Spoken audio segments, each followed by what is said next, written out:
10 to 9 a.m. December 25, 24. Overnight sa park.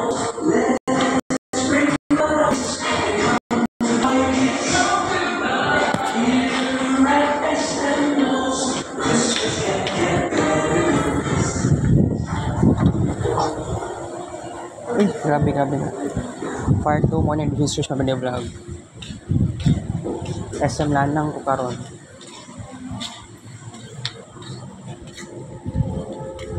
Asa man ta karon guys. Mag-discuss lang ko ginagmay. Abre man day ang SM Lanang karon. Sa January 1 yata ang sarado sila.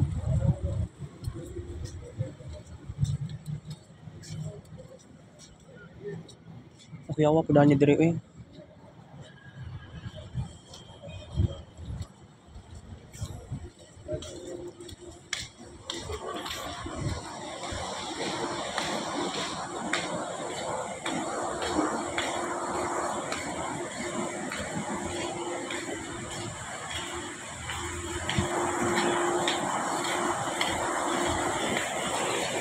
Bali na dito diri ako. Gikan nasa underground.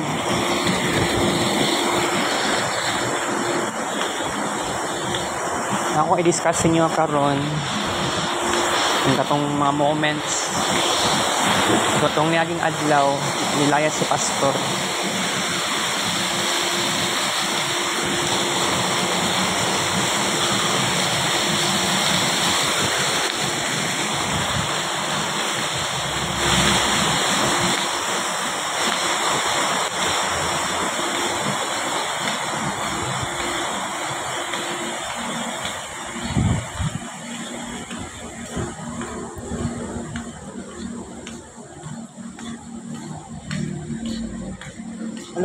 Wala ko na ni. Wala elevator.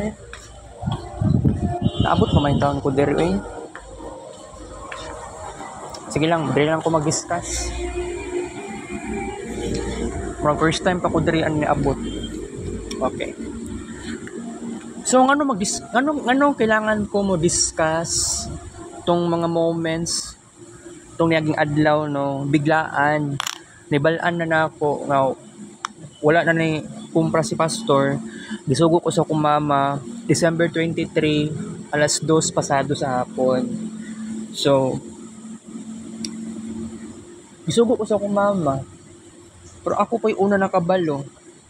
Kasi pastor wala nang umpra.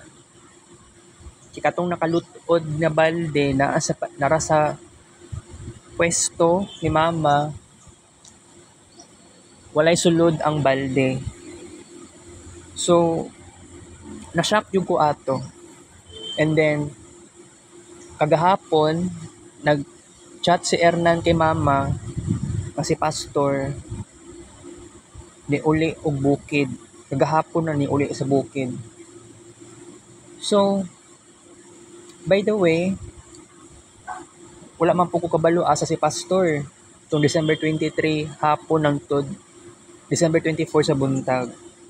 Wala man po ko'y alam. Pero, mag-set na ako ng plano. Pero kung buti mo naon biglaan nabigla ko sa situation nga nilayas si pastor. Dili na mabalik si pastor. So, December 23 sa gabi moment na ni Uncle Bal nga matulog sa Uncle Bal dito sa katong tuluganan ni pastor. And that is very crazy. Masyadong nabigla ako. Hindi naman, di ko makaingon na masyadong mabilis ang pangyayari. Pero masyadong lang nakabigla. Na-shock lang ko. So, kung katong last 2 years ago nga si pastor ilayas siya more than 5 months. Karon na time ay another na naman nga pag-revive. Kasi pastor nilayas na po siya for the second time. For sa una nagalayas na si pastor sa una. Pero not in a way, di man pinako maramdaman sa una. O nakalayas pa sa una. Sabihin natin, nag-boarding house si pastor sa una, 2008 until 2011. Pero before pa nag 2022, 2011 to 2022, nakalaya si pastor sa ko pagka-remember January 2012, January 28 ato tog Cebu. Pero wala ko na-expect ato. Pero ang ato lang gi-focus ay niabot og more than 1 month ang layas ni pastor, especially katong last 2 years ago nag-start. So karon ikatulong adlaw na ni nga wala si pastor. So this would be a very tragic sa career, sa business sa akong mama. Pero kung buti mo naon, wala nagtinda si mama og isda. Especially kagahapon na bispiras kay sa Pasko. Murag gitinda sa Ate Feli og sa Timira. Pero okay lang yan. Kasi pero ako nabigla ko. Pero dagan pa kay kong mga plano sad. Pero I don't know what to do exactly kasi kung buot mo naon, naglibog ko unsa bay pinakamaayong buhaton nako para ma-fulfill na ang tanang pangarap nako. Karon na year kay naman tay Renaissance, and then next year dapat kung dili na mo balik si pastor, panindigan nato madili na mo balik si pastor. Natay sense of determination to make it happen. Pero dili ingana kadali ang tanan. Kasi ako, matinuod lang, nakasave ko kwarta more than 1,000 pesos. Pero ang tinuod na, kitungod dagan kay kong plano, dago kitag dapat gastuhon na kwarta. Pero sa karon kailangan ta maglimit, pero lisod ka ayo maglimitation ka. Maglimit-limit ka, unya dagan kay ka og pangarap. Dapat tinuoron ng imong mga pangarap. So, struggle is real sa ako ang life karon. Pero kung malampasan man lang nato ning tanan-tanan na struggles, wala gyud problema.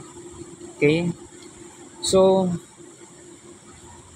unsaon nato ni pang-survive? I mean, makaya man ako. Wala si pastor. Mauna ning another milestone para makaboost ako ng confidence. Pero alam nyo naman, dili to siya ingato kapaspas. Pero nagwonder mo kaganiha ngano nadugay na kung kaon ganiha. One of the reason gituyo na nako siya. Wala na ko'y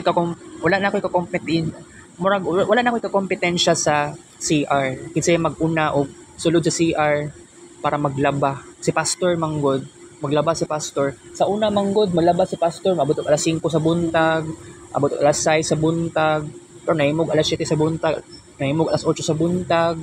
More likely, recently, niabot to alas 9 sa buntag, si pastor naglaba. So, masyadong mahaba ang pangyayari.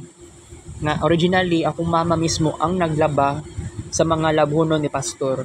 Kaya lang si mama nako nagyaw-yaw, nagreklamo siya. That's why si pastor na lang ang naglaba sa iyahang bulingon. So, by the way, saon nato ni karon. Pero kalmado ra ko. I have to be chill. I have to relax. Pero panindigan nato, madili na pabalikon si pastor sa amuang balay. Kasi it is my biggest dream. Dili na siya magdugay sa mua. Pero ngano ingato ang ako ang kagustuhan sa dako. Kay na-feel na ako nga sa time nga naa siya sa presence duol sa ako, or especially sa balay ni Erwin, na wala ako'y freedom sa kuwang the way nga mag-express. Pero dili ingana si Uncle Bal. Pero how many times ko nag-ingon kay Uncle Bal o sa kong mama, kailangan magbulag na sila. Pero mura ba dili enough ang ako ang pag ingon ako sila ma-convince man unta, pero sila manggod ayaw nila na pababago. And wala tayong mahimo, wala tayong choice, pero sige lang. Pero unsa pa ba atong mga pangarap nato for January? Kay dili ko halos ka focus sa college life. Masyadong imbalance.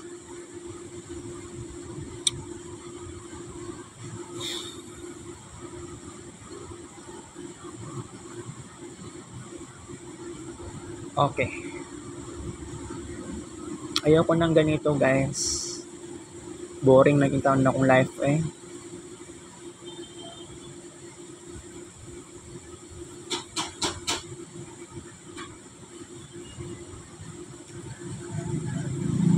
Dagan pa kay ko mga pangarap no, pero di ni matupad og basta-basta ba.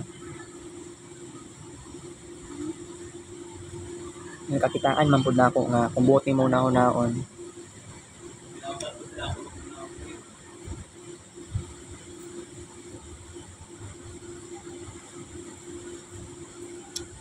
Grabe eh.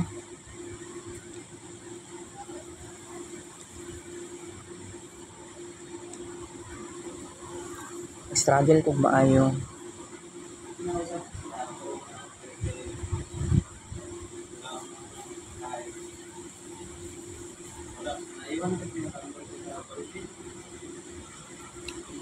So, ani ang may tabuan ni guys. I have to be more patient. Kasi masyadong kuan akong life karon. Chaotic akong life na ako karon. Pero motuo ko, masurvive ba na ako ning tanan. Basta I have to be less stubborn. Kay kung buot nimo naon dili to ingato kadali ang tanan sa kuha. So sa pinakaseryoso nga paagi,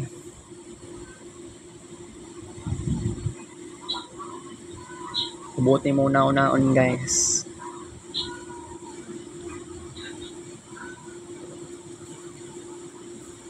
Ba napatay mga pangarap yun ani. Itupad na gid nato siya. Kailangan matupad na gud siya. Especially for next year. Dili man na nga nakapaspas gyud. And sa tinuod lang, no one really supports me. Kaya nga no, makasupport na sa Uncle Bal sa kuha. Pangarap na ako directly sa kong mama, gid mismo directly makasupport na sa si mama sa kuha. Dili gid na ingana. Di mao yun na ako nabantayan sa una pag yun. So ako alang yun, I have to learn how to be moderate person. Kung maka-imagine ka kagabi grabe akong na-create na Renaissance Arts, naabot pa tag 2 hours. Okay, by the way, dugay nadugay ko sa vlog karon kasi hapit pa man pud ko og National Bookstore. Abre man dayang SM Lanang karon. Unexpected lagi kayo.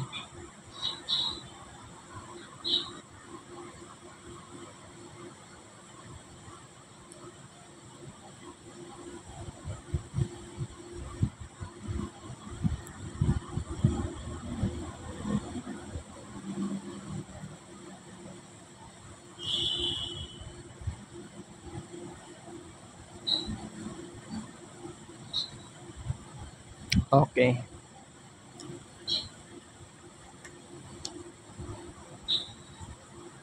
So na pa ba ko i-vlog karon? Mao gyud ay question. So just like what I've said, how many times kailangan ginagmay na tas to ang discussion time. What if no sarado ang Aina Center karon, wa na akong nag-aadto didto. Pero i-promise na ako sa akong sarili, siguro ang pinaka last day na ko dito sa Aina Center sa December 31 nako. Ang pinaka last day na ako. And then mabalik siguro ko, dili ko sigurado murag February or March yata. Depende man gud kay na nakuan na gani ko na maramdaman na gyud nako ang essence sa capstone 1. Wala pa man mi nag capstone, pero by the way, wala ko'y motivation sa Java na programming. Kaya essential man gud na siya. Pero na ako'y kagrupo, isa pa lang, pero dili pa to siya officially na ka-member. Pwede pa akong mangita sa set B unta, kaya lang wala pa. Sa January pa may balaan. Okay. So, unsa pa yung mga kuanon dyan nato, very serious kaayo ni paglayas ni pastor. Wala kay nako napagandaan og maayo. So, I have to be honest with you. This is a very secret. Kaya nagapangupit ko sa kumama og kwarta. Di na ako kapangupit og kwarta. Kaya ang last na kong kupit, December 22 sa gabi eh.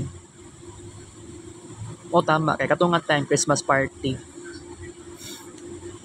So nag-ingala mo nga no, naduga, nga no ni uli kong balay, tapos nadugay ko gawas og balay. Napamang ko secret ato, nangupit ko sa basket. Pero mo na lang yung pinaka-last na akong kupit kasi last year, nangupit man ko last year. Sa ako pa ka-remember, it was November 2023. Kasi para lang pud madagdagan akong kwarta sad. Ang problema lang gid ani karon, dili na ako kakupit. Wala naman si pastor. Unless kung si Uncle Bal makuha og kwarta sa basket, makabantay ko. So mo lang yata nako ang ikuan ako. Mo lang pinaka tamang timing na pwede ko makakupit, pero no, much better manggod siguro na wala una na kuning habit na ko na kanang mangupit ko sa basket. Kasi kung buot mo naon, very very unbelievable siya nga experience. Pero kung buot mo naon, no, na kaning paglayas ni pastor, wala ko nag-expect. I have to learn how to be minimal, bawasan ng pagka-addict sa shopping, shopaholic, something like that. So, ang pinaka-focus na ako kanang magbalanse ta sa tong sarili mismo. Pwede gid na ingani kadali ang tanan jud ay. Oo. So, ito naka-remember ko sa una ba, si Ernan, puyo ang boarding house. Naman ko to second floor ang boarding house ni Ernan. So, nagpaalala sa kuha, gani, ingana, na yung mga tanom, tapos na something na kuan, diba? Nagpaalala sa kuha nga second floor boarding house Ernan. So nagpaalala sa kuha na ang life ni Ernan ito as sa boarding house niya mingaw kaayo. Oo, ang life ni Ernan sa una pa lang yun mingaw na jud kaayo. So mo lang pud to nagpa-remember sa kuha karon, grabe ka boring ang life karon, grabe ka nostalgia. Lahi na yun kayang panahon karon kumpara sa una, way back 2010s. Although boring man kayo ang life, mingaw, pero kung buot ni mo naon, maski nga to ka boring, makaya pa man yapon mag-socialize nang walang kahirap-hirap. Okay.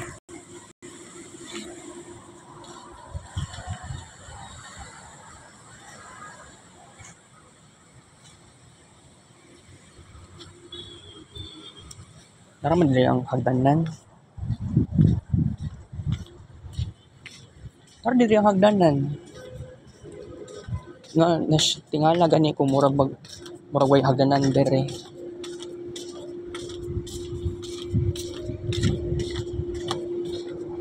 Karon pa man pud ko nakaanihid dire. Karon pa ko nakasaka dire. Sa kanya dire Ay, same raman din ni dire. Oh, kung saka pa ka diha. Same man dira. Oh, shit. Dita agi.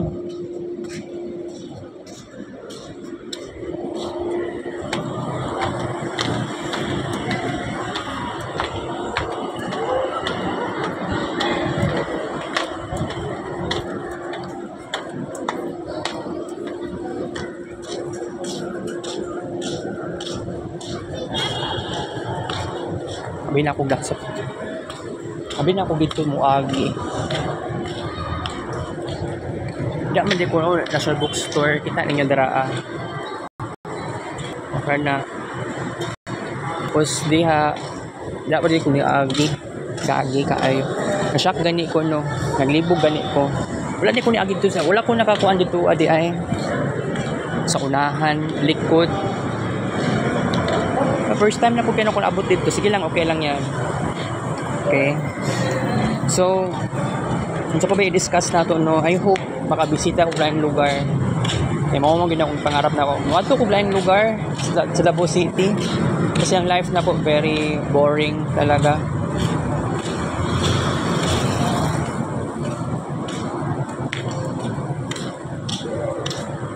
Saon maning life na to karon guys eh. I try to be more positive. Pero kung buti mo now ng life na ko karon ingani kapningaw grabe eh. Dili na gud siya kaya eh. Di gid to siya makontrol. Ingani gid ang life na to karon. Pero i-try na nga ako ni pagkaabot sa January no nga magkaroon ako ng new friends. Pero lisod kaayo kung ikaw babad pa ka sa cellphone. So mao lagi ng biggest problem pud na ako. Mao ni pangutana kung saan ako pag-combat sa ingani nga personal struggles na ako. Madina ko siya basta-basta mahimo. Alright.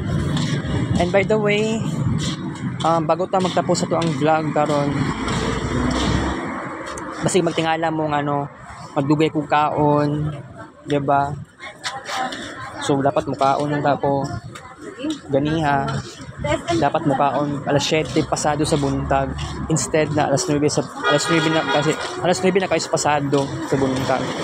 Pero kubote mo na kung mama ka ganiya nagmata siya ay natulog pa di ay siya. Nagmata tapos tulog balik.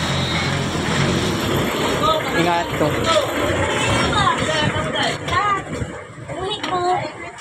Pero no, what if di ay no nga ma-revive na to ang dating nga life na ako matulog o anang gabi na gani kaayo na sundog ko sa kong papa sa una matulog alas 2 sa kadlaw. By the way, natulog ko gani ha alauna na pasado sa gabi or kadlaw o alauna sa gabi pero nakamata ko alas 5 ay alas 5 na ba to or padulong na sa alas 6 mga 5:58 AM yata to mga ingana. So dili ko sigurado kung magbata na ko alas 9 sa buntag pohon kasi dili ko mag-promise kasi masyadong nabigla in town ko pag layas ni pastor nabigla in town ko pero kailangan ko mo celebrate ani kasi I have to embrace my personal freedom. Pero kung buti mo naon dili na ingana kadali at all. Kailangan dapat kumugasto ko kwarta pero gamay kay ko kwarta in taon.